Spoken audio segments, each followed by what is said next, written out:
Ticks are the only things that seem to like this place. They're everywhere. During the evenings, I could see massive clouds of the bastards flitting across the matted surface, making the flesh of the Dogscape quiver as they drink their fill. Sometimes candid legs of various size and deformity burst through the surface to scratch at them. It doesn't work. All the Dogscape gains are vast stretches of scar marks, which the fleas feed upon. Sometimes I rest on the side of a large outgrowth and only realize it's a monstrous tick. They latch on to one of the deep arteries of the dog flesh and endlessly leech of the New World's lifeblood. I saw a man once. It was hot that day.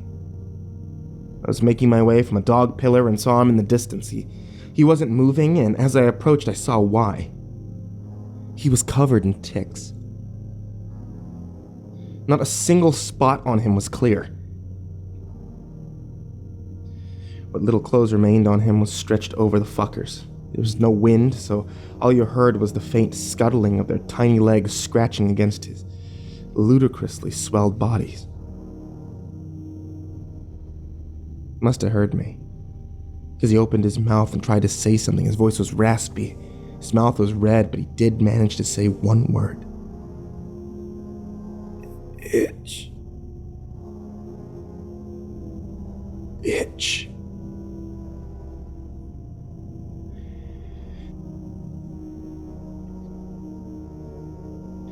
While archaic, tribal worship of the Dog Mother in all its visible and fleshy glory is the most common form of religion in the barbaric Dogscape, there does exist another mythology, one practiced only in distant, isolated pockets and by a few of the older survivors.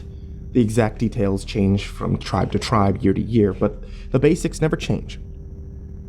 It is the legend of the beginning of the Dogscape, the genesis of the world we know. It tells of a time when humans were plentiful and walked upon the ground that wasn't alive. There was a god, or a demon, perhaps, a dog that lived amongst the humans and was even accepted and provided for by a human family. But it was no ordinary dog. This beast lived for over 50 years, while canines of that time rarely lasted more than a decade. It was greatly powerful, more in control of its owner family than they were of it. They say it went out at night and hunted human prey, bringing back large collections of bones as trophy to his home. But the humans tried to ignore it, convinced themselves that it wasn't a problem. Soon, as the origin dog reached a century of age, it became increasingly powerful and unlike the others. More strange disappearances and even attacks during the day. Vehicles were found with deep bite marks through metal, and homes were burrowed into from below. The government of the time, many times more powerful than any chieftain of today, captured the Hellhound. They performed experiments. They tried to understand where it channeled its energy from. Progress was good. It looked as though even the secret to immortality could be gained from this dog. Accidents occur. The betrayer, as they call her, worked at the government facility, felt sympathy for the god dog. She released him. And concurrently, all-consuming hell that is the Dogscape. The enraged beast no longer held any sympathy for humanity as it thrashed recklessly through the lab. Mutated samples adhered to its flesh, growing like a cancer, and soon what would become Dogscape was spreading like wildfire. Its maw gnashing at everything that moved, its hide spread over soil, stone, and sea. What is the name of this horrible beast? It varies, but they all come from a similar etymological origin. I believe it's taken down names from all over the world. Armand, Miarm, Aduk. And yet the Dog Mother is most certainly feminine. Well, it is said that the betrayer was, in fact, The first human assimilated into the Dogscape. It's cold here. Jets of moist breaths dot the landscape amidst undulating hills. There are no proper dog trees, only short piles of huddling dog limbs. Teats are few and far between, and when I find one, I must work to coax the milk to a skin bladder. I move across the hills, my feet numb through the shoes that I've fashioned. I move in the direction that seems easiest and subtle, and mangy slopes that I only just noticed are guiding my path in a general downhill fashion. Where there's fur, it's thick and rancid with matted oil. I don't know why the mother does what it does. But all of her fruits have their uses. I hack at a fur clump, separating it from the flesh below. It's only a little blood from a grazed skin tag. Fold and shape the waxy fur onto the insulating hairy covering on my body. The dog flesh rumbles beneath me in a more than disconcerting way. It's been doing that for the past several weeks. More so the further I've traveled. It's getting colder. I can hear only the wind now, tearing across the mother. The howls, warbling and mournful, have stopped. The sharp barks and yips no longer form a background cacophony. I huddle into my coverings and shoulder ahead. I have no path to follow but forward. The ground feels harder here. The gentle give of the dogland has ceased, giving way to a dull sound-absorbing thud of matted fur. I slipped yesterday on what seemed to be a lake of solid piss. It was not reabsorbed into the dog mother. My own shivering seems to syncopate with the occasional rumbles of the mother. Her flesh no longer seems like a living being. I know that deep within her, blood flows. It's so cold here. I continue forward every day. The ground slopes more, and I struggle to sleep in a forgiving skin fold. There's no purpose but to move forward now, one foot in front of the other. It's been dark for as long as I can remember. How long will this night last? Hair's dry. Land is mostly featureless. And hard as I walk, the wind blows clumps of brittle hair across my face. They hurt. A soft pop, a subtle blue flash, and then they blow past me. My hands are deep within my coverings and numb. And if I expose them to ward off the shocks, and the cold will take them from me. I've already lost 3 toes. I can no longer feel that foot. I no longer bother to light fires in the deep crooks where I sleep. The last I saw of that foot, it was black and swollen. It felt like it was burning. My travel is slow. I've heard soft, subtle tapping sounds, but when I investigate, I find only dog claws moving across the ground.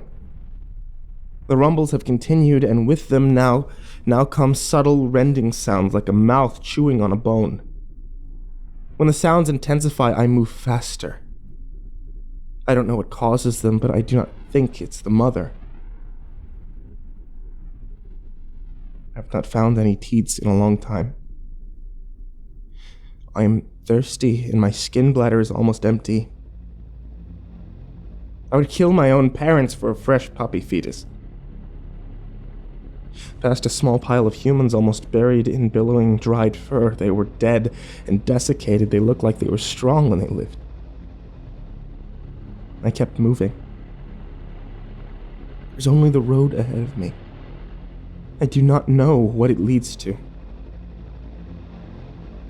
The ground shifted beneath my feet, and I pissed in fear. Not a mouth, but a great, hard chasm of flesh and bone had torn open beneath me. A striking human burst of air bellowed below, and then hung in a cold cloud around me. On my ass, I peered into the gloomy hole. It nearly swallowed me. It was now still. I sat and contemplated it, breathing heavily and thought of my previous skin bladders. Slowly I could hear sounds several dozen feet below me start to play and echo in the cleft. A soft slapping and a gurgle. I don't know how, but I knew that this was my chance for sustenance. I slid into the meat maw. I climbed down a shown slab of giant rib, still red and moist, and finally landed on the streaming dark floor of the hole. It writhed beneath my feet. I felt around, not knowing what I was looking for, when my hand fell upon a thumping tube set into the meat wall, an artery. I grabbed it, I pulled at connecting flesh, and then I bit at it. The blood shot out in spurts, and I drank my fill. I was covered in viscera. I struggled to fill my skin bladder. The cleft shuddered around me, and I knew that I must leave it immediately. The walls were starting to hang tendrils of meat, feelers, to heal the damaged canyon. I exhausted myself, and I climbed out and nearly fell back in as I crested the edge of the crack and into the cold night. The dog flesh slowly mended behind me as I panted on the hard ground. Before I felt it, I considered it, and I cataloged it a stretch mark. A mother was growing. I'm so weak, and it is so cold. My filled bladders of blood and gore and the gray dogscape stretched before me. I must make it to my goal, but I don't know what my goal is. I've walked for what seems like months in the darkness. I climbed down a huge mass of frigid dog flesh. It's like a great heap of small dogs, a pile of dog heads and legs, a mound of tails and torso. It's cold and lifeless. A slow, low creaking can be heard deep within it. I grip an ear and lower myself to the bottom of the wall of dogs, and my foot lands on something else. I gasp. Then, just caught in a fit of coughing, I don't know what I'm standing on, but it's not the mother. I feel queasy, I feel nauseous. What could possibly be not the mother? It's frigid and hard, but I scrape at it with the bits of dangery coldness come up from it. I hold them close to my face, and my breath turns the stuff of water. I try to eat a handful of it, but it's so cold that it robs me of almost all of my remaining energy. The moisture trickles down my throat. If it's good. I look behind me at the dog wall, with its exposed frozen bones and happy-looking faces. Then ahead of me at the featureless dark, I'm too far gone to look back now. I continue walking for hours, then I sleep. Then I walk more, and my footsteps are leaden. Finally, ahead of me, I see light. I make my way towards it slowly over the course of several hours. It's a beacon to me now, a bright, glowing, steady fire. As I approach it, I see the guiding light stands on a pole before a series of low, dark structures. Like solid walls of bone, but not. They're not dog flesh. The billowing hair and cold, bandery water piles against the sides. I know that this is what I was destined for. At one end, near the light, is a dark panel set into the wall. On it are markings placed there by some person's hand, but I don't know what they say. AIS1. ENTR. ANCE. I shoulder against the panel, but it barely shudders. I try again and again, and I'm renewed with a purpose by the discovery of this place, but I am weak from my travel. I lean back on the panel and slide it.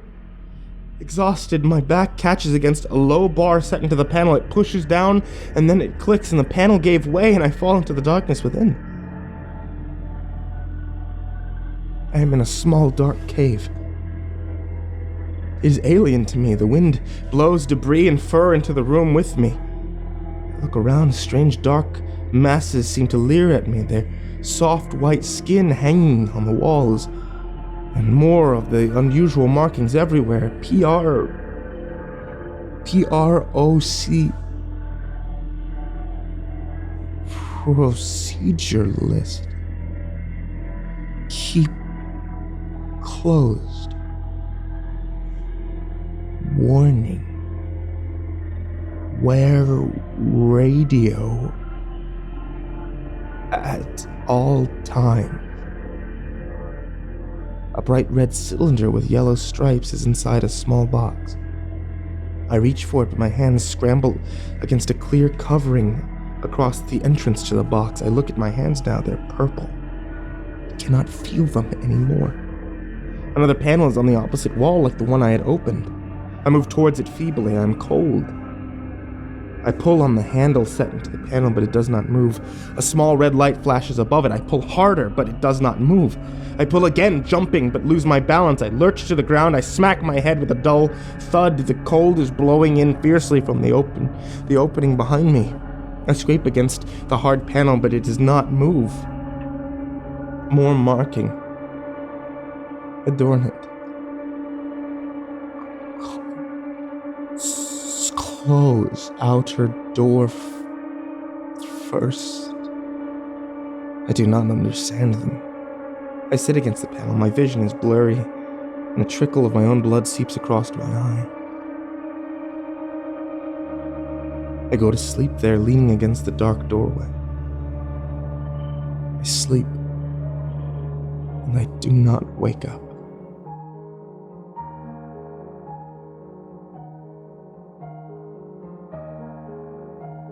I turn the next leathered page, but there is not another entry. I set the journal onto the ground, unsure of how exactly the bandit king had come about it. The man, entering into his tent, shakes the last of the fleas from his body. He takes the gun, the one mysterious item that he's always had on his person, and he places it back within the bag that he keeps in the corner, the one that rests against the Dogscape. I've had weeks, maybe more, to study that bag.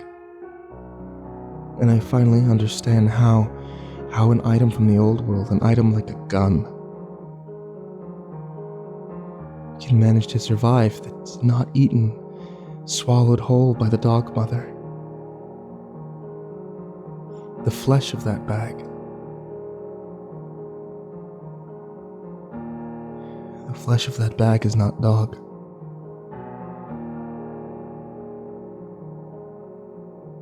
It's the same kind of flesh that I have on my body.